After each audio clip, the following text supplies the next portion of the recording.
সার্বভৌমত্বের মাথাগুলো লাগছে।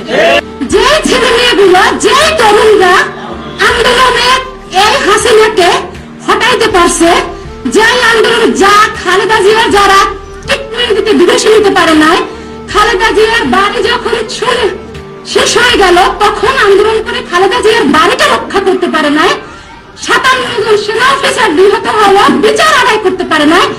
এই তরুণগুলো কিন্তু সেই একটা রাস্তা খুলে দিছে। সেই রাস্তা যখন খুলে দিল, আমাদের প্রবীণদের কাজ ছিল ওই তরুণদেরকে কাছে এনে ওদেরকে হাতে কলমে আমাদের রাজনীতি শিখানো। আমরা হাতে কলমে রাজনীতি শিখাতাম, আমরা কূটনৈতিক সম্পর্ক কিভাবে করবো শিখাতাম, আমরা কালচারাল লড়াইটা কিভাবে করবো শিখাতাম, ভারতের আধিপত্য মুক্ত কিভাবে থাকবে শিখাতাম। সেটা না করে আমরা হাত ছেড়ে দিচ্ছি বাচ্চাদের, এবং বাচ্চাদেরকে বিভিন্ন গালিগালাজ করা শুরু করে দিচ্ছে। হাতের বয়সে, কোমরের বয়সে, বোঝে কি নাতের বয়সে, ছেলের বয়সে। আমি বলি এই বয়ান যারা তৈরি করছে তারা সবাই আমার ওসমানের মাথায় গুলির জন্য দেয়। শুধু ভারতের উপর একা হবে না, এই ভারতের মধ্যে যারা আমরা আছি তারা কার? আমরা বাংলাদেশে না, আমরা কি ভারতের নাগরিক? এই খালি ক্ষমতা লাগবে, টাকা লাগবে, এই জন্য চাটে, খালি চাটে, এত চাটাচাটি লাগবে কেন?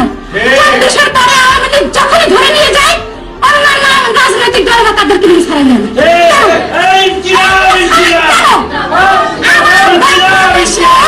সকল রাজনৈতিক নেতাদের প্রতি, দেশপ্রেমিক নেতাদের প্রতি একটাই আহ্বান, আপনারা যখনই আওয়ামী লীগকে বিচারের মুখোমুখি করে আপনারা কাউকে ছাড়াতে যাবেন না।